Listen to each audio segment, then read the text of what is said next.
siamo qui sempre con l'avvocato Paolo Dalla Vecchia, che il 26 settembre 2007 era presidente del consorzio di bonifica Desessile.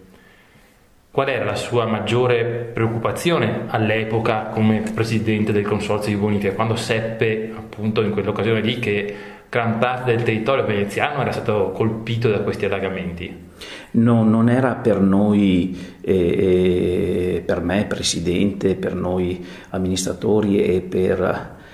la parte tecnica del consorzio, una situazione così che non ci dava preoccupazione, perché avevamo già avuto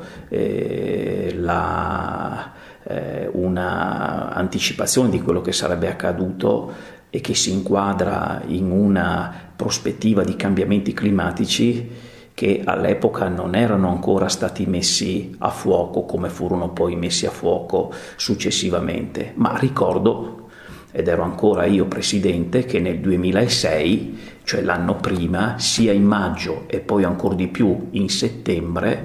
la parte alta del consorzio, quindi Noale, Martellago, Salzano, Scorzè e poi anche una parte di Mestre, furono oggetto di precipitazioni importantissime che portarono eventi alluvionali tali da farci prendere posizione, anche mettere nero su bianco di tutte quelle che erano le criticità che si intravedevano. E quindi ricordo che all'indomani di quell'evento del 2006 presi carta e penna e scrissi alla prefettura di Venezia e di Treviso, scrissi alla regione e a tutti i sindaci del perimetro di contribuenza del consorzio, lamentando come le lungaggini burocratiche rallentassero interventi indifferibili sul territorio. E non c'era ancora la percezione di una situazione che poi si sarebbe consolidata, perché peraltro ogni anno vediamo che queste bombe d'acqua, il termine giornalistico anche improprio, diciamo queste precipitazioni eccezionali si sono abbattute su aree vaste del territorio veneziano, e questo è stato studiato ed è legato anche a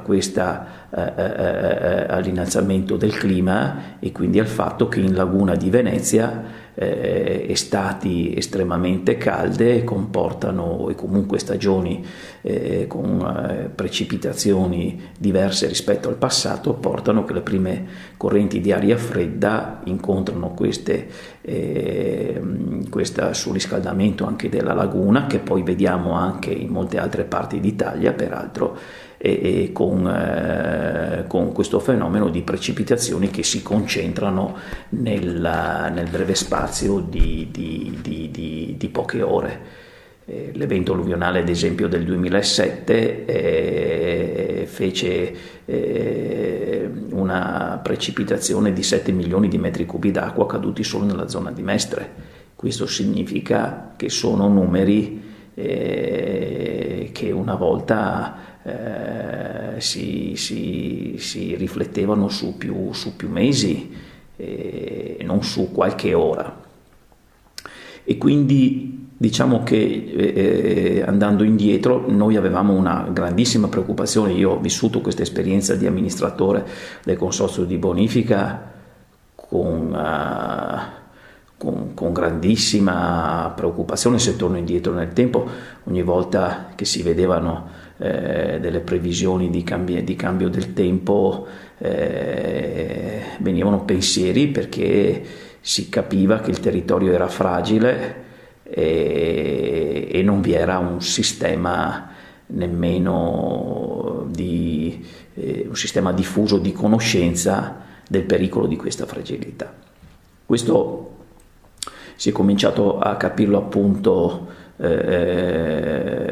perché sembrava riguardasse soltanto il territorio del Desessile, perché coincidenza questi fenomeni ravvicinati furono condensati nel giro di pochi mesi tutti sul nostro bacino sul perimetro del nostro consorzio. Sembrava quindi che fosse una incapacità dell'ente del consorzio di gestire, quando effettivamente come poi è stato rilevato, le fragilità derivano da una serie di concause, e quindi quelle già ripetute di una cementificazione e di un'urbanizzazione, di un'antropizzazione anche disordinata su un territorio sotto il livello del mare, e quindi un territorio che ha bisogno di impianti idrovori per tenerlo all'asciutto, sul fatto che la rete di fognatura è in gran parte sottodimensionata rispetto a questa urbanizzazione, al fatto che molti canali negli anni 60 e 70 che arrivano poi nella parte terminale, parte bassa di Mestre, sono stati cementificati, e quindi con un aumento della velocità di arrivo dell'acqua e delle portate raccolte in queste ore appunto di intensa precipitosità delle piogge, intensa precipitazione delle piogge. E poi non dimentichiamo che tutto va inserito nel detto che poi la natura si riprende tutto, che è quello del cambiamento climatico. Il cambiamento climatico è un fattore nuovo che ha comportato un'alterazione del clima, e quindi un approccio probabilmente non fino a questo evento alluvionale del 2007 non affrontato nei termini con cui si doveva affrontare.